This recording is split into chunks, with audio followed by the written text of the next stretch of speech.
Before we begin, this is a journey back into the Forbidden History archives.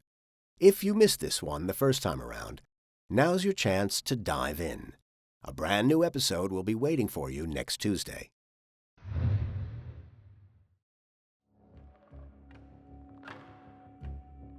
On the 13th of July, 1886, the body of Ludwig II, the so-called Mad King of Bavaria, was found floating in 2 feet of water on Lake Starnberg.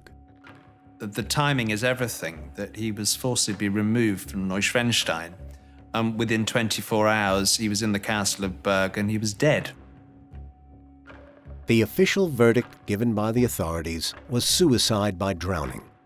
But the suspicious circumstances surrounding his death and the strange events that took place in the lead up to it have led many to believe it was no suicide and that he was, in fact, killed by his own government, who have covered up his murder for over 100 years. There is a theory that he was actually involved in an escape attempt. There are a lot of conspiracy theories out there that are outlandish and strange, but I think that the death of King Ludwig, to my mind, certainly looks like it could have been a murder. And I find it very strange that we still can't see the bones of King Ludwig. Because I think they'll probably show that Ludwig was shot.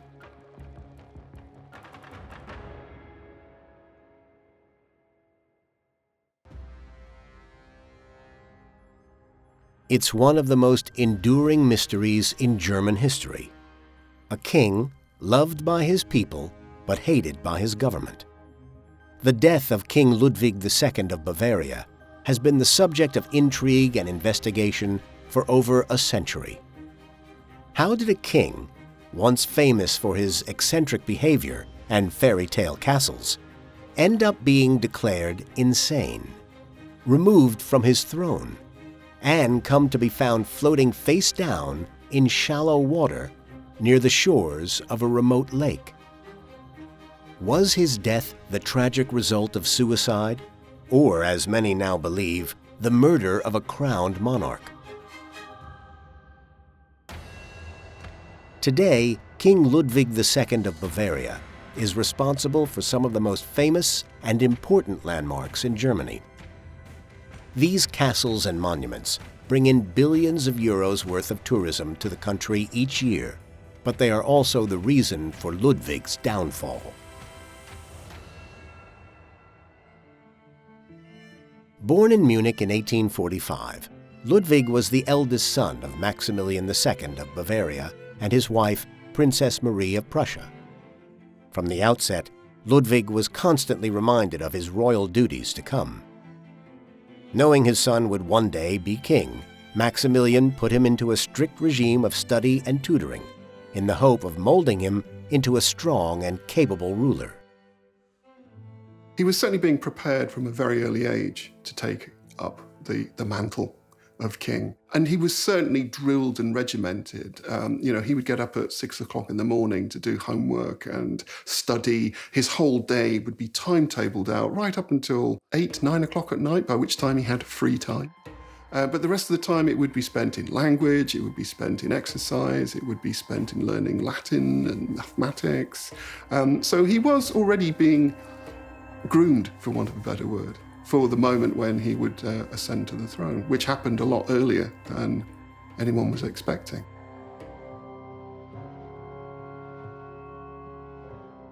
In the time Ludwig was a child, all the people around him were talking about his special behavior, because he wanted to be alone, he wanted to read books, he wanted to sit alone in the mountains or nearby the castle Hohenschwangau. His childhood home was Castle Hohenschwangau, near the town of Füssen in modern-day Germany. Here, he would enjoy spending his time reading poetry and discovering his love of classical music and opera.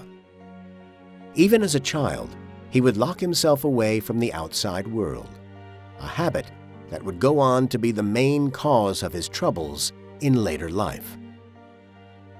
John Whetstone is a historian of Bavarian culture, specializing in the life of King Ludwig II. He read a great deal and spent a lot of time more or less creating a world which he wanted to live in. World of romantic stories. They're old legends. And all these particular stories and myths are things that were deeply embedded in Ludwig. Also he was fascinated of German legends and fames from the Middle Ages, Lohengrin, Tannhäuser, die Nibelungen. For example, he loved the mountains. He loved walking in the mountains. He loved sleigh rides at night. He loved the open air. He loved the scenery of Bavaria. He loved the peasants and the farmers. He felt very much at home in this world. He was raised to be king from the beginning. He had absolutely no choice. And I believe he knew that it was a matter of time before he would become king. Ludwig was a very effete figure. He cut a very romantic air, and in fact, he would have been a far better poet or painter or musician, an artist, rather than a king. After a brief and unexpected illness, his father, Maximilian II, died in March of 1864. Ludwig, who had just turned 18, was crowned King of Bavaria shortly afterwards. I'm not sure that he wanted to be king in the sense of it was a dream realized. I think he was born to be king. He saw it as his destiny, and he took that destiny very seriously indeed. His model for being a king was Louis XIV, and he was intrigued by the fact that Louis is the French version of Ludwig. And so for him, the absolute monarch, the one who ruled by divine right, the one who says, I am the state, l'état c'est moi, that was the king Ludwig wanted to be. I think like any flamboyant character, ostensibly flamboyant character, King Ludwig was actually incredibly shy, a very solitary man, a very insecure man. I think probably above all else, he really enjoyed the pleasures of solitude. I think he liked being alone with his thoughts, with literature. He would read all night. As King of Bavaria, he had become a monarch at a time when kings were going seriously out of fashion. And so he sees the role of monarch as being something he literally has to play. So when he goes out in public, he kind of adopts this what he thinks is a very regal walk in which he sort of pushes one foot forward and the other foot forward. And of course, behind his back, all his subjects are kind of laughing at him because he looks a bit preposterous. He was described by the French poet Paul Verlaine as the last true king of Europe. And I think to an extent that is accurate. He was certainly the last true king of Bavaria as it had existed for a large part of the 19th century.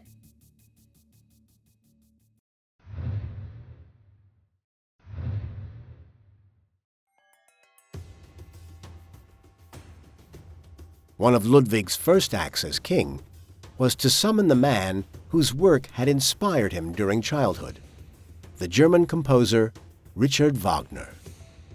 Ludwig had a lot of pet projects, and probably his most enduring pet project came in the form of Wagner, the composer Richard Wagner.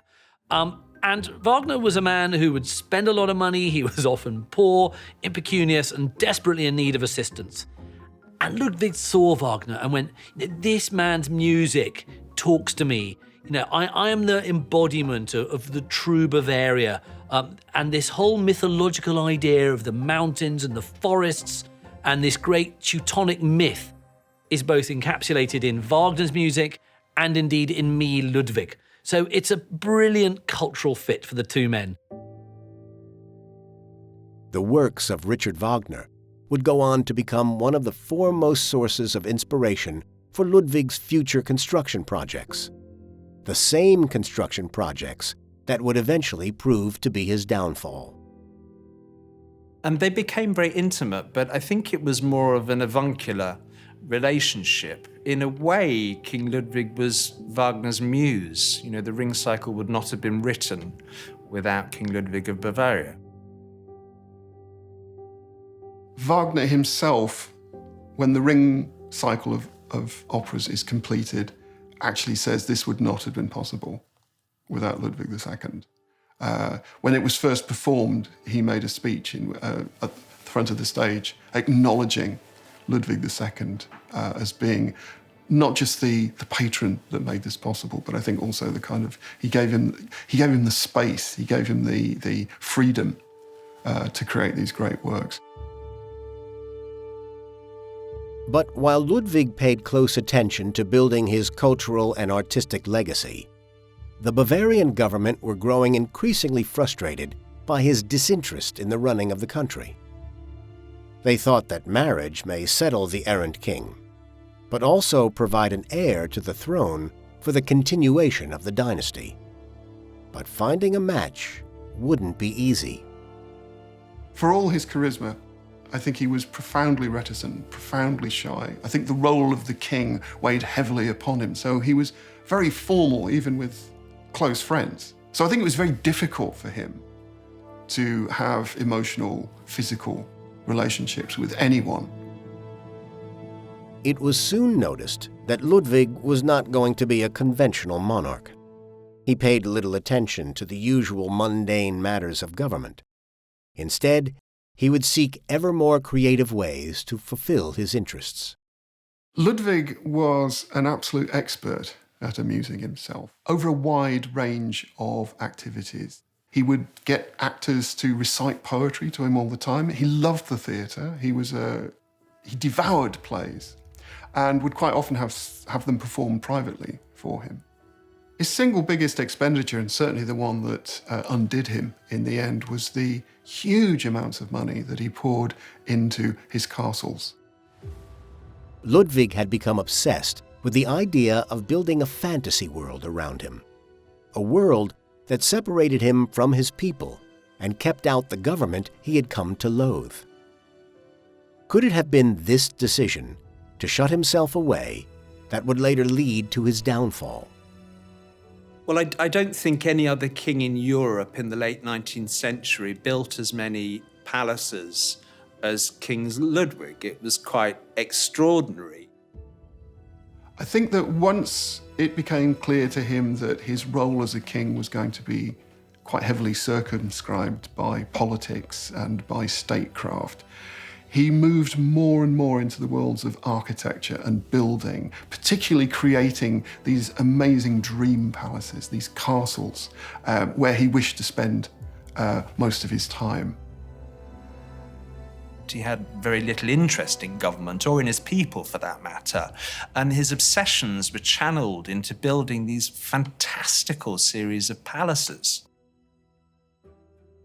There's Linderhof, which is like a smaller Baroque palace nestling in the Bavarian countryside. And then there's Herrenchiemsee, this huge tribute to the Versailles of Louis XIV. He poured massive amounts of money into these projects and became increasingly criticized for, first of all, spending all that money on them, secondly, spending all that time there or around them or supervising them rather than looking after the affairs of his people. Probably his most famous architectural endeavor was Neuschwanstein Castle, nestled on a rugged hilltop in the Schwangau region of Germany. It's a living testament to his artistic, extravagant, and expensive taste. Well, Neuschwanstein Castle was an homage to Wagner and to the Grail legends and the medieval era. It was so fantastical that Walt Disney based the Sleeping Beauty castle on Neuschwanstein. He definitely lived out his dream in Neuschwanstein Castle. He was totally in love with what he built in Neuschwanstein. The dramatic design was inspired by the operatic works of his friend, Richard Wagner. Ludwig even employed his set designer as one of the architects. It took thousands of tons of building material and over 300 craftsmen working around the clock to try and complete it by the deadline, 30 of whom lost their lives in the process. But all of this came at a huge expense. He wasn't interested in what anything cost. So, and this definitely had an effect on his life because the other members of the family couldn't stand seeing every penny of the family fortune literally thrown out of the window, as they say.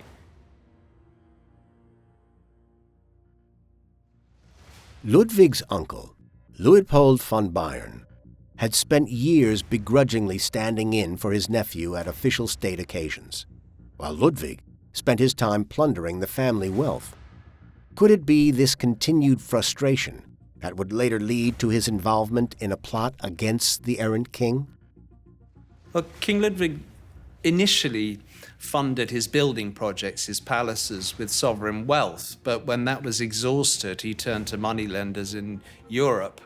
And when that was exhausted, it became very problematic. By 1885, Bavaria was on the brink of a financial fallout, and Ludwig had managed to rack up a debt of over 14 million marks, nearly 350 million euros in today's money. The Bavarian government are getting increasingly concerned about Ludwig's expenditure, and they're realising that it's out of control. I mean, castles cost a lot of money to build. They're not cheap building projects. The Bavarian Prime Minister, Johann von Lutz, urged Ludwig to economize. But rather than curb his spending, Ludwig made plans for even more elaborate and decorative construction projects. When von Lutz demanded he cease with any further building work, Ludwig threatened to dismiss the entire government.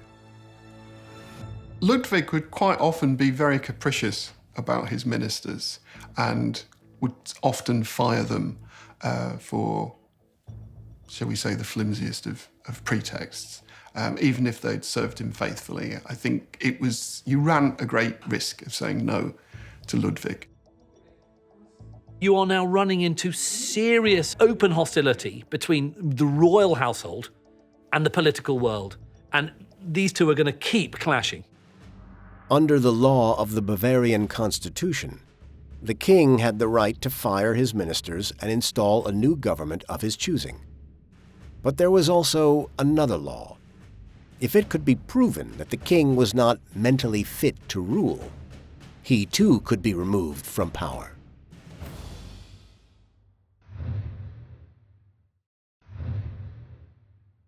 Both the Bavarian government and Ludwig have an ace up their sleeve. Now, the Bavarian government's ace is the ability, if they can get Ludwig declared mad, they can depose him. However, Ludwig II has an ace, and he has the power to get rid of the government. Now, that's obviously not something you can do lightly. He knows he can't just play it straight away. So it's now going to be a case of who's going to blink first. Is it the government or is it Ludwig? In fear of losing their positions, the government decided to act first. Von Lutz hatched a plot to have Ludwig declared mentally ill and removed from the throne. To replace Ludwig, he made a deal with his uncle, Leopold, who he promised to declare Prince Regent of Bavaria so long as he went along with the plan. But having a king declared insane is no simple task. He would need help. Dr. Bernhard von Guden was one of the most respected psychologists in Germany during the late 19th century. He had also treated members of Ludwig's family in the past. Dr. Guden was a pioneer in psychiatry, and he'd been brought in to assess King Ludwig's brother, Prince Otto, who he actually did declare insane. Dr. Guden was asked by the government, by Lutz, to assess King Ludwig. He was recruited by a combination of the parliament and the family to make a decision on Ludwig's stability or instability to rule as king. Lutz decides to play his ace first, and he says, listen, you have got to assemble as much data as you can in order to give me a report that shows that Ludwig is definitely mad and therefore I can depose him. But von Guden had a problem. How could he diagnose Ludwig without alerting him to the plot? At the Bavarian State Archives in Munich, they hold a vast collection of papers relating to the life of King Ludwig. Director of the archives, Dr. Gerhard Immler, has spent many years studying the collection, which also includes Dr. von Guden's psychological report. We have the medical report written by Dr. von Guden and signed by 3 other doctors of medicine, which states that the king is mentally ill. The report certainly states a lot of facts which describe very eccentric, strange, or even silly behavior by the king. For example, when a servant needs to go to the king, he is not allowed simply to go through the door or to knock at the door, but he has to scratch at the door. He is not allowed to speak anything. He has to try to make himself understandable by signs with his hands. And when the servants serve the king his meals, they are not allowed to look at the king, but also not to look at the meal. Dr. von Guden thought that they are all proof of the king suffering of a certain mental illness, which at that time was called paranoia. But how could Guden diagnose Ludwig with such a serious condition without even meeting him? All this stuff has to be done remotely, it has to be done through hearsay, it has to be done with interviews carried out in secret, and therefore it's not probably the most reliable form of psychiatric evaluation one might hope for. Guden legitimated this method of compiling a medical report without seeing the patient by the fact that the king lived an extremely recluse life. Naturally, there are a lot of symptoms which are correctly described as very eccentric behavior, and therefore modern psychiatrists say that, well, it was not paranoia, it was not paranoid schizophrenia, but the king really suffered from a quite severe personality disorder. I think that Ludwig was eccentric. I think that his behaviour was well within the realms of acceptable human behaviour. I think that he was just a somewhat unusual figure. But being unusual does not see you condemned to an insane asylum. Actually, he was a perfectly normal, romantic, effete, slightly Johnny Head-in-Air figure. He wasn't mad. Ludwig clearly did not think he was insane when he was taken into custody. But one of the things that his supporters were frustrated with is that he was not really coming up with a plan to defend himself. I think he was a little bit frozen in indecision. Some people have claimed that his lack of action was a sign of his mental instability. But a recently discovered letter, now in the possession of the Bavarian State Archives, is said to be the last letter ever written by Ludwig. It shows that far from him being indifferent to the situation, Ludwig was well aware of the plot and was actively trying to stop it. About 1 year ago, this archive was able to acquire Ludwig's probably last letter he wrote in his life. We have it here. He wrote this letter to his cousin, Prince Ludwig Ferdinand, to whom he had a quite friendly relationship. zwingen nach Linderhof zu fahren, offenbar mich dort gefangen Most zu beloved halten. cousin, Und Gott weiß, forgive the was bad wohl scripture. zu tun. I am writing this in haste. Ertrotzen. Today, I found myself confronted by two of my ministers who tried to obtain my abdication. This is a most disreputable conspiracy. Who is behind this, I don't know, but I presume it to be Prince Luitpold. Keep all of this temporarily to yourself, but please endeavour to find out what you can from the people you trust. I have heard the rumours of my sickness. These are falsities, solicited from people by way of payment, and not one word is true. We must shine a light on this. With rock-solid trust and deep love, your cousin, Ludwig. He asks him to explore the situation in Munich and to inform him who else is a member of the conspiracy the king perceives, which is going on against him. So this letter shows that when the king wrote it, he was in a quite clear state of mind. But help never came. After a short standoff, Ludwig gave himself up to the government and was taken into custody. As per his agreement with the government, Luitpold was made Prince Regent to rule in his nephew's absence. Ludwig was shocked. He staggered. He nearly fainted. He thought that this moment was still a long way off. He thought he still had cards to play. He allows himself to be detained and arrested, and he knows that his monarchy is effectively over.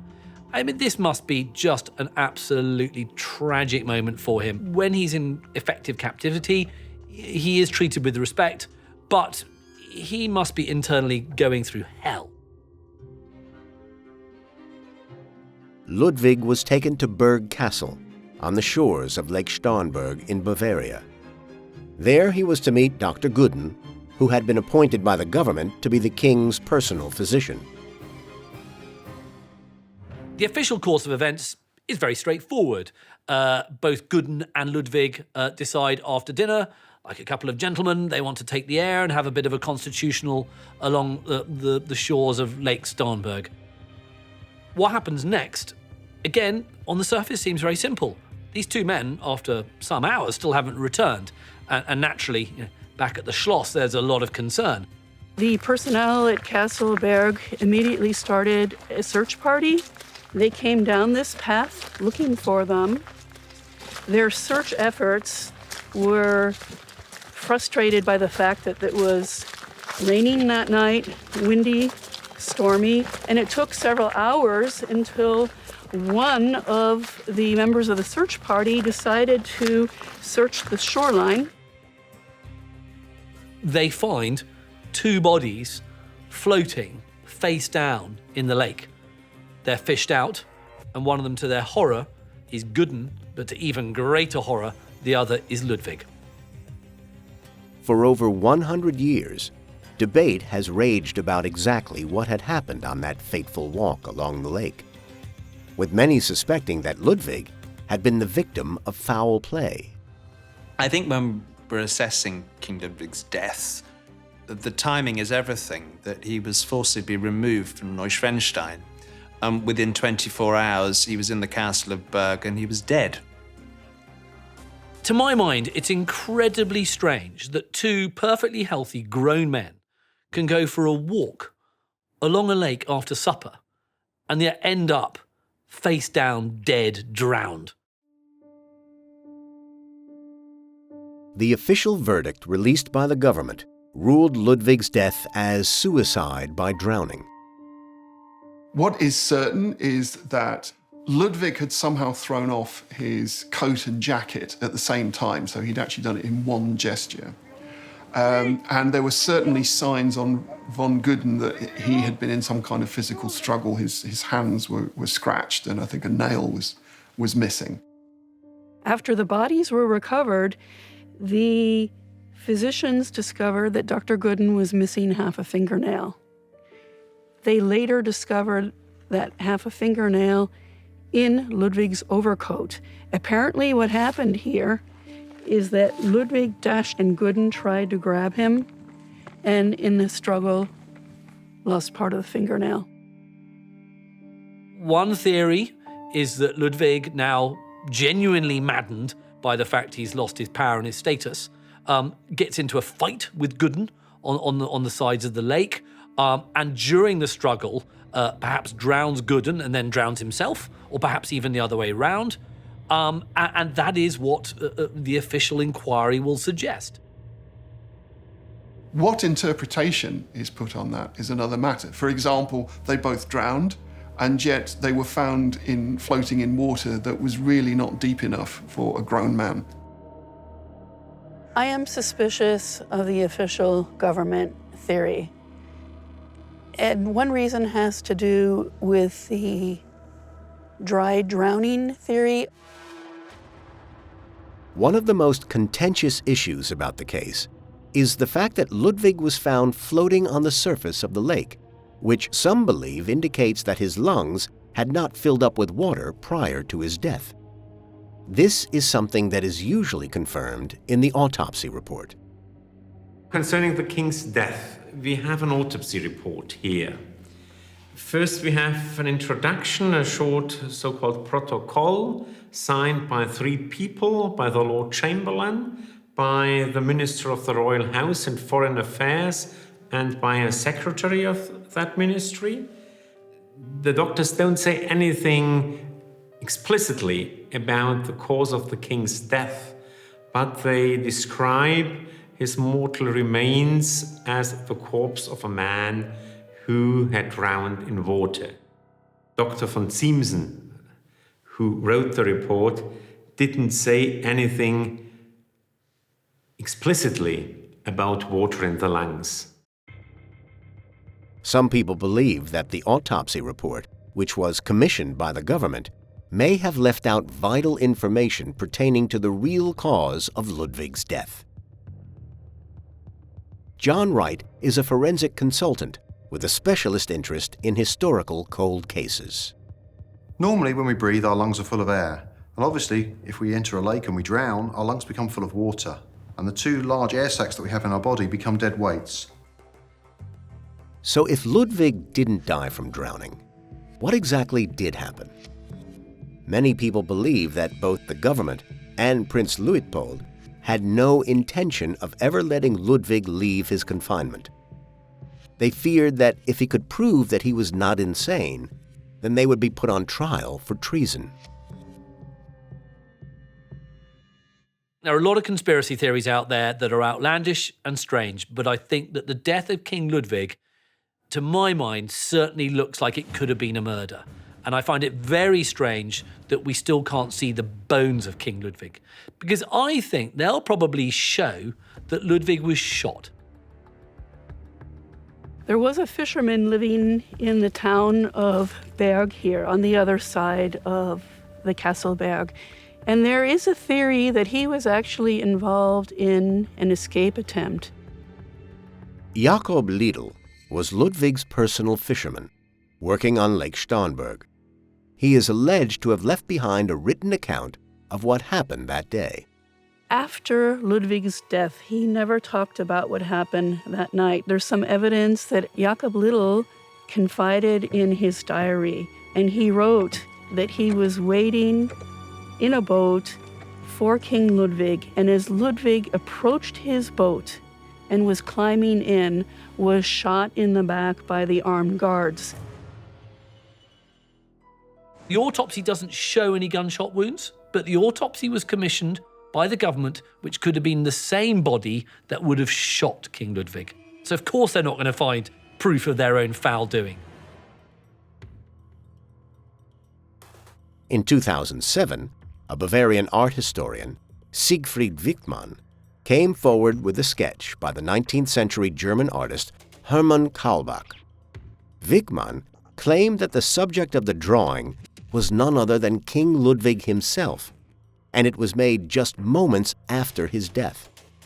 Interestingly, it appears to show blood dripping from the subject's mouth. This could very well indicate internal injury or internal trauma. However, this may well be another individual. It's very unreliable evidence. Many experts disagree on whether the person depicted in the sketch really is King Ludwig, and with little known about its origins, it is hardly solid proof. Professor Wilhelm Liebhardt from the University of Augsburg is one of the leading authorities on King Ludwig II. He has a theory that instead of the king being the victim, he was in fact the murderer. Professor Liebhardt believes that a struggle broke out as Dr. Gooden tried to prevent Ludwig from escaping. But things turned violent, and in a fit of rage, Ludwig killed the man who had caused him to be removed from his throne. Horrified at what he had done, Ludwig decided not to flee. Instead, he walked out into the lake and took his own life. Should we simply accept the official verdict given by the government? With so much conflicting information and with so many unknowns, we will likely never know what happened that day by the lake. Will Ludwig remain in death much as he did in life, a mystery?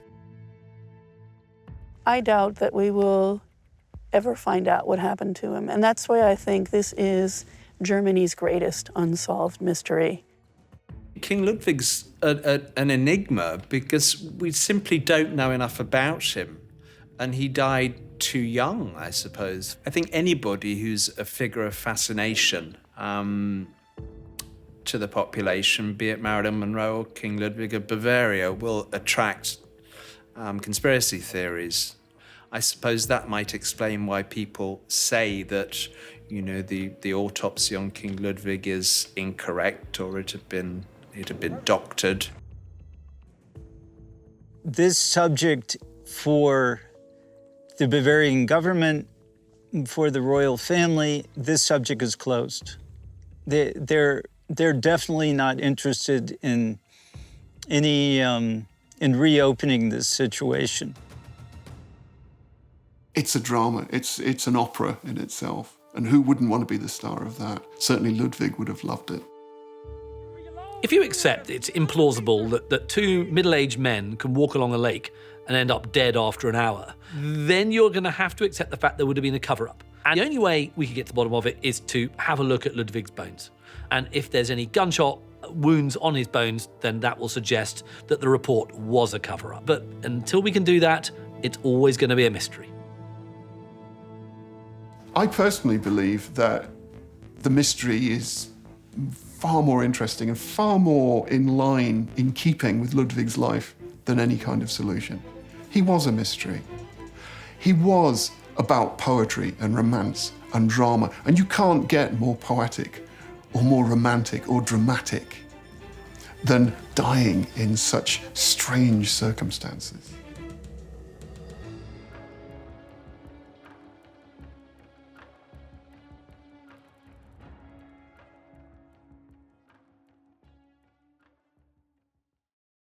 Thanks for exploring the past with us today. If you liked this episode, please be sure to follow for more. We post new episodes every Tuesday and Thursday. Don't forget to leave a comment below, and feel free to leave us a rating or review. Your feedback helps us reach more listeners like you.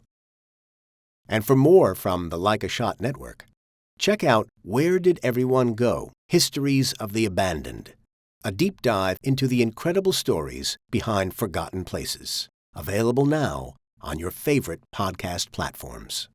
Thanks for listening.